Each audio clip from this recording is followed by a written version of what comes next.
இந்த உறவுகள் விஷயத்துல, திங்கிங் விஷயத்துல ஒரு கிளாரிட்டி இல்லாம இருக்கு. விடை தெரியாத ஒரு அமைப்பு கொடுக்கக்கூடிய அமைப்பு தான் இது. கன்னிராசிக்காரர்களுக்கு ஒரு 1.5 வருடமாக போய் கொண்டிருக்கிறது. வாழ்வாதாரமே கெட்ட அளவுக்கு போயிடுச்சுங்கிற அளவுக்கு தவறான ஒரு அமைப்பு இல்ல. அதாவது உடல் உபாதை இது மாதிரி விஷயத்துல எல்லாம் கொஞ்சம் செக்ல வைக்கிறது, கொஞ்சம் கண்ட்ரோல்ல வச்சிருக்கக்கூடிய அமைப்பு சனி 6ல இருக்கிறது. கொஞ்சம் அவுட் ஆஃப் கம்ஃபர்ட் ஜோன்ல போய் சிலதெல்லாம் செய்ய வேண்டியது இருக்கும். லக்ஸுரி ஐட்டம்ஸ் இதுல எல்லாம் பாத்தீங்கன்னா கொஞ்சம் கவனமா இருக்கணும். ஏதோ நம்ம லாஸ் ஆகுறது.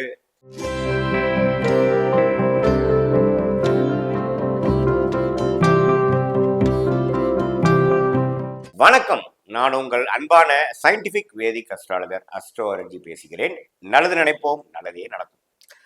தொடர்ந்து நம்மளோட வீடியோஸ்லாம் நீங்க பார்த்துட்டு இருப்பீங்க நம்புறேன். எந்தவித மூட நம்பிக்கைக்குள்ள போகாமல் அறிவியல் சார்ந்த ஜோதிட கருத்துக்களாக பார்த்து கொண்டிருக்கிறோம். சயின்டிபிக் வேதிக் அஸ்ட்ராலஜி முறையில் பார்த்து கொண்டிருக்கிறோம். அதாவது இந்த ஒளி தத்துவம் எப்படி நம்மளுடைய வாழ்க்கையில நல்ல கர்மாவாகவும் தீய கர்மாவாகவும் செயல்பட்டு நம்மளோட வாழ்க்கையில இன்ப துன்பங்களை கொடுக்குதுங்கிறது நம்ம பார்த்துட்டு இருக்கோம். அதாவது நம்ம நல்ல காலம் அனுபவிக்கும் பொழுது நம்ம ஒரு நல்ல கர்மாவை கழிக்கிறோங்கிறதா உண்மை. இதே கொஞ்சம் சங்கடங்களும் பிரச்சனைகளோட நம்ம வாழ்ந்து கொண்டிருக்கிறோம் அப்படிங்கிறப்ப நம்ம ஒரு தீய கர்மாவை கழித்து கொண்டிருக்கிறோங்கிறதா உண்மை. ஸோ எது மாதிரி கர்மா இப்போ நம்ம கழித்து கொண்டிருக்கிறோங்கிறது தெரியற அந்த ஒளி தத்துவம் அறிவியல் சார்ந்த ஒரு ஒரு ஜோதிட சாஸ்திர முறையை நம்ம ஃபாலோ பண்றோம். பரிகாரங்கள் மூட நம்பிக்கைகள்லாம் நம்ம போறது இல்லை. ஏன்னா அது கர்மாவை என்ன அனுபவிக்கணுமோ அதை அனுபவிச்சாகணுங்கிற ஒரு அடிப்படையில் இருக்கு. பட் வருமுன் அதுக்கு மென்டலாக நம்ம ப்ரிப்பேர் பண்ணி எப்படி நம்ம அணுகுமுறை அந்த பிரச்சனையை எப்படி நம்ம சமாளிக்கலாங்கிறதுக்கு இது அற்புதமான இந்த தெய்வ சாஸ்திரமாகிய இந்திய வேத ஜோதிடம் நம்ம கண்டிப்பாக கையில் எடுத்து நம்ம உபயோகிச்சு கொண்டு இருக்கிறோம். பலாயிரக்கணக்கான கிளைண்ட்ஸ் அதனால பெனிஃபிட் அடைஞ்சிட்டு இருக்காங்க. நீங்களும் அடைய போறீங்க. இந்த வீடியோவில் நம்ம என்ன பார்க்க போறோம்னா, கன்னி ராசிக்கு பிப்ரவரி மாதம் 2025, அதாவது வருடத்தின் 2வது மாதம் எத்தகைய ஒரு மாதமாக வருகிறது அப்படின்னு பார்க்க போகிறோம். அதுக்கு முன்னாடி ஃபர்ஸ்ட் டைம் இந்த சேனலுக்கு வரவங்க மறக்காமல் சப்ஸ்கிரைப் பட்டன் கிளிக் பண்ணுங்கள். தொடர்ந்து நம்மளோட வீடியோஸ்லாம் உங்களை அடையும். ஃப்ரெண்ட்ஸ் அண்ட் ரிலேட்டிவ்ஸ்க்கு பிடித்த வீடியோஸை ஷேர் பண்ணுங்கள். இப்போ பார்த்தீங்கன்னா பிப்ரவரி மாதம் 2025 கன்னிராசிக்கு எப்படி இருக்கும் போதுன்னு பார்க்கும் பொழுது, ஆண்டு கிரகம் என்று சொல்லப்படுகிற குரு, ராகு, கேது, சனி அப்படிங்கிற ஒரு கிரகங்கள் எந்த ஒரு மாற்றமும் பெயர்ச்சியும் இடமாற்றமும் பெறாத ஒரு மாதமாக தான் பிப்ரவரி மாதம் இருக்கிறது.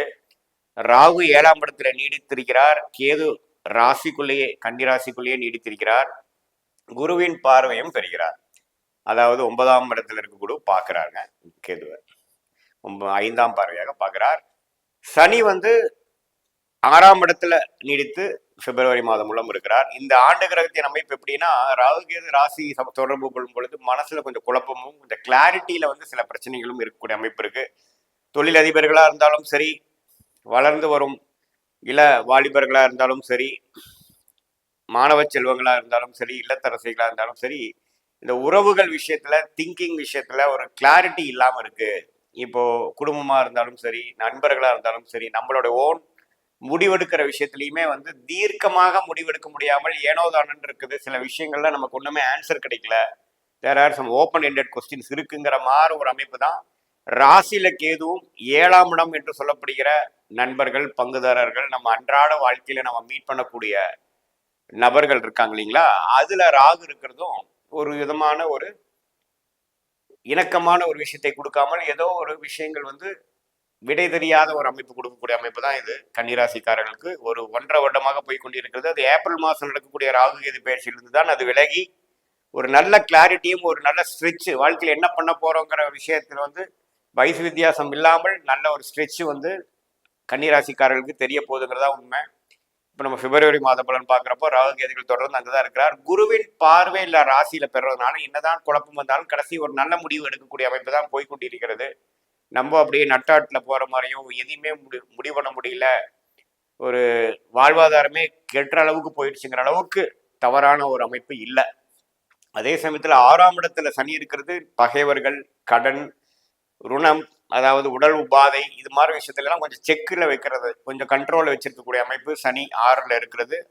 இந்த பாவத்தில் சனி இருந்தாலும் அந்த பாவத்தை கெடுப்பாருங்கிற முறையில 6ஆம் இடத்துல சனி இருக்கிறது ரொம்ப நல்லது. அதாவது 2 வருஷமாக ஓரளவுக்கு கடன் பிரச்சனையில் பெரிய அவதிப்படாமல் பகைவர்கள் பிரச்சனைகளும் பெருசாக இல்லாமல் வம்பு வழக்குகள்லாம் கொஞ்சம் ஓரளவுக்கு இல்லாமல் வாழக்கூடிய அமைப்பு கன்னிராசிக்காரர்களுக்கு இருக்கு.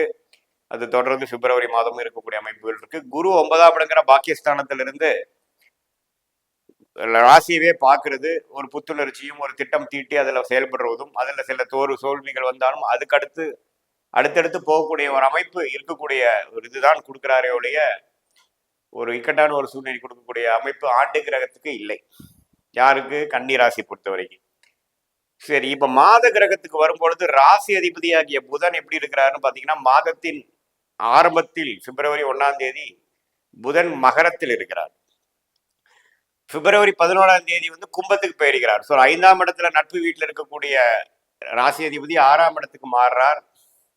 தவறில்லை. பட் என்ன, குருவின் பார்வையிலிருந்து விட்டு விலகிறார். ஏன்னா மகரத்தில் இருக்கும் பொழுது குருவின் பார்வை பெறுகிறார், 9ஆம் பார்வை பெறுகிறார். ஸோ ஓரளவுக்கு மாதத்தின் முதல் 2 வாரம் ஒரு மாதிரியான ஒரு புத்துணர்ச்சியும் சில விஷயங்கள் வந்து யோகமா இருக்கக்கூடிய அமைப்பு இருக்கு. அதுக்கப்புறம் வரக்கூடிய கடைசி 2 வாரங்கள், குறிப்பாக பிப்ரவரி 12ஆம் தேதியிலிருந்து பார்த்தீங்கன்னா கொஞ்சம் அவுட் ஆஃப் கம்ஃபர்ட் ஜோன்ல போய் சிலதெல்லாம் செய்ய வேண்டியது இருக்கும். தொழில் செய்யறவங்க பார்த்தீங்கன்னா கொஞ்சம் கடன் பட வேண்டி இருக்கும்.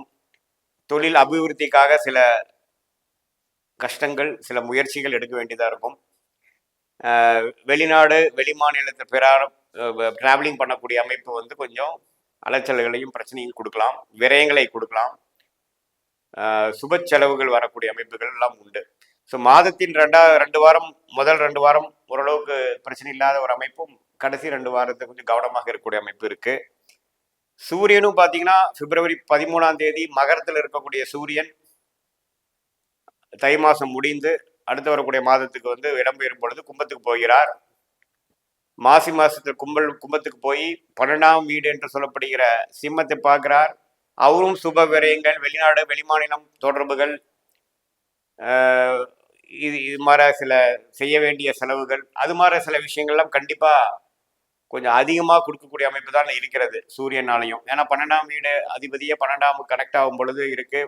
தகப்பனாருக்காக சில செலவு பண்றது, கவர்மெண்ட் ரிலேட்டடான விஷயத்துக்காக சிலது வந்து நம்ம பே பண்றது, அது மாதிரி விஷயங்கள்லாம் கொஞ்சம் உண்டு.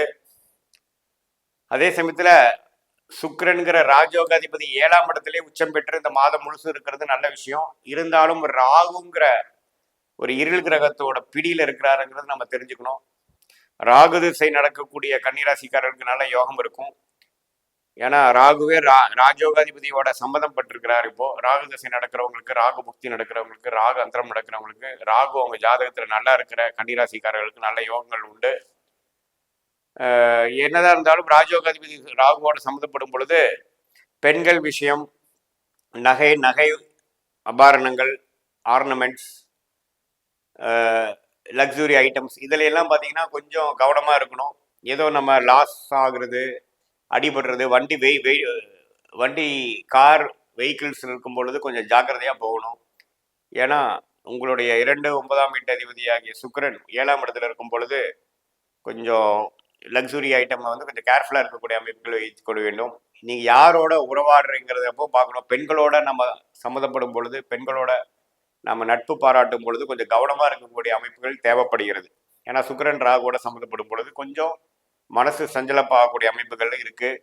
நட்பு முறையில் பழகிறவங்களுக்கு காதல் வரக்கூடிய அமைப்புகளும் கன்னிராசிக்காரர்கள் கொண்டு 7ஆம் இடத்துல சுக்கிரன் இருக்கிறனால காதல் திருமணமும் கையேறி பெற்றோர்களின் சம்மதம் பெற்று வரக்கூடிய அமைப்புகளும் உண்டு இந்த மாதத்தில். அதை நீங்க தெரிஞ்சுக்கணும்.